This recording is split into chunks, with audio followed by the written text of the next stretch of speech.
देखिए, मुकेश सहनी जी के पिताजी की हत्या बहुत ही दुखद है और हम लोग मर्माहत हैं, हम लोग उनके साथ हैं।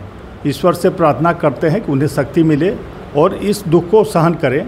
और निश्चित रूप से देखिए, घटनाएं घटती हैं, इसमें दो राय नहीं है, लेकिन यह घटना बहुत ही अचंभित करने वाली है कि बुजुर्ग आदमी को जिस तरह से मारा गया वो बहुत ही दुखद है। हमारे आदरणीय मुख्यमंत्री ने कड़ा निर्देश दिया है, SIT का गठन कर दिया है, तत्काल उस पर कार्रवाई हो रही है और सारे अपराधी पकड़े जाएंगे, कोई भी नहीं बचेंगे। पर विपक्ष वाले कानून व्यवस्था पे सवाल उठा। देखिए, विपक्ष को अभी राजनीति नहीं करनी चाहिए, अभी संवेदना प्रकट करने का समय है, उनके साथ खड़ा रहने का समय है। लेकिन मैंने नहीं देखा कि विपक्ष वाले ने कहीं संवेदना प्रकट की हो, बहुत ही दुखद है।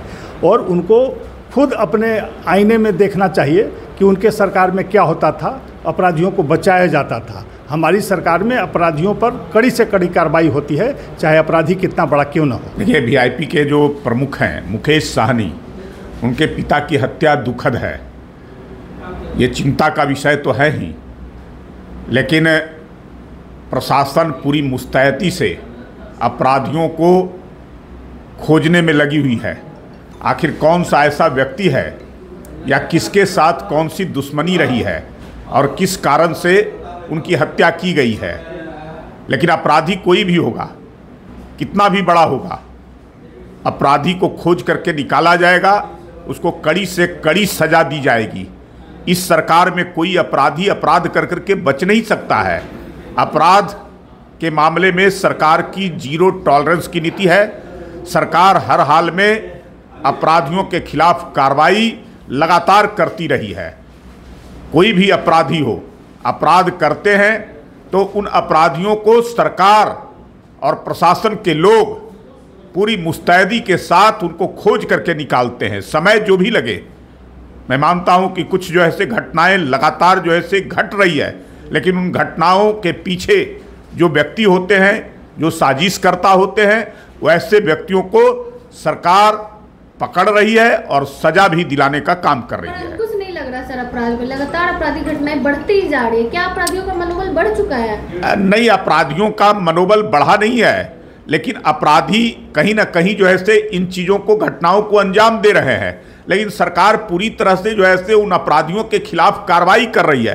प्रशासन को भी कड़ी हिदायत मुख्यमंत्री खुद जो है से रिव्यू मीटिंग कर करके और दे रहे हैं। लगातार कह रहे हैं प्रशासन को कि किसी भी कीमत पर अपराधियों को बख्शा नहीं जाए, अपराधियों के खिलाफ कार्रवाई किया जाए। हमारी सरकार की शुरू से नीति रही है अपराधियों के खिलाफ कार्रवाई का, उस काम को बाखूबी हम कर रहे हैं। हमारी ही सरकार में अपराधियों पर अंकुश लगाने का काम किया गया है। अगर अपराधी कुछ अपराध कर रहे हैं तो आने वाले समय में उन अपराधियों पर अंकुश भी लगेगा। विपक्ष वाले कह रहे हैं क्या यही राम राज्य है? यहाँ तो महाजंगल राज है। मैंने कहा कि जंगल राज में तो कोई कार्रवाई नहीं होता था।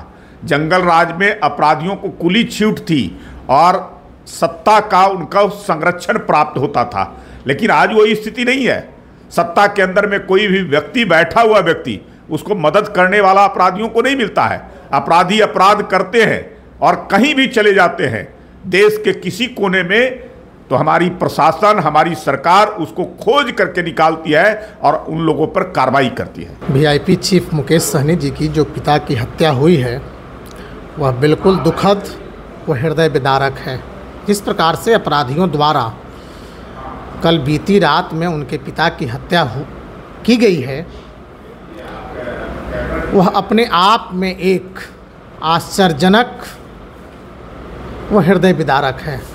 और भारतीय जनता पार्टी की पूरी संवेदना इस दुख की घड़ी में मुकेश सहनी जी के साथ है। और भारतीय जनता पार्टी पर राजनीति करने का काम नहीं करती है। जिस प्रकार से विपक्ष, हम तो कह रहे हैं कि हत्या बहुत दुखद है, हृदय विदारक है। भारतीय जनता पार्टी पूरी तरह से मुकेश सहनी जी के साथ, इस दुख की घड़ी में उनके साथ है। और यह समय राजनीति करने का नहीं है। लेकिन विपक्ष द्वारा जिस प्रकार से हत्या पर भी राजनीति करने का काम किया जा रहा है वह चिंतनीय है।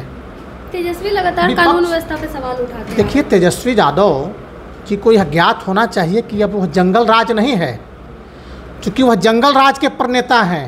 उनके माता पिता जंगल राज के प्रणेता हैं। तेजस्वी यादव जंगल राज के प्रणेता हैं, तो वे जंगल राज की बात कहेंगे। यह सुशासन का राज है बिहार में। बिहार के मुख्यमंत्री नीतीश कुमार जी के नेतृत्व में, हमारे दोनों उप मुख्यमंत्री के नेतृत्व में आज कानून का राज स्थापित है।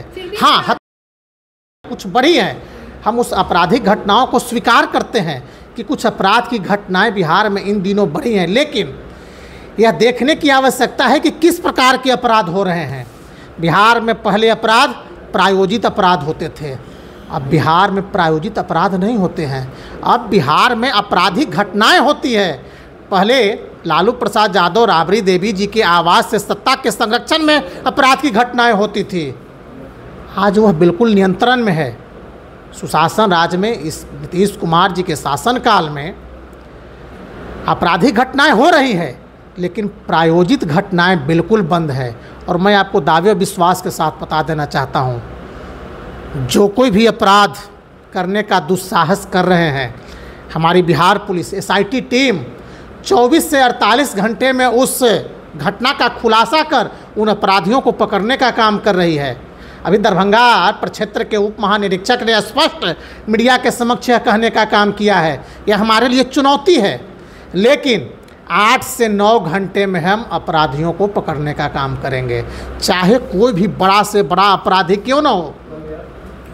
जो भी इस घटना में संलिप्त हैं, जिस प्रकार से इस प्रकार की घटना को अंजाम दिया गया है, जिस व्यक्ति द्वारा भी, उस अपराधियों को, उन व्यक्तियों को हमारी बिहार पुलिस SIT टीम 8 से 9 घंटे में पकड़कर सलाखों के पीछे धकेलने का काम करेगी। देखिए, बिहार पुलिस, आपने कुछ दिन पहले देखा होगा, बिहार पुलिस एक अपराधी को दौड़ा करके गोली मारने का काम किया था। संजोग से उस समय उसके पैर में लगी। आने वाला दिन में आप देखिएगा, बिहार पुलिस अपराधियों को सिर में गोली मारने का काम करेगी।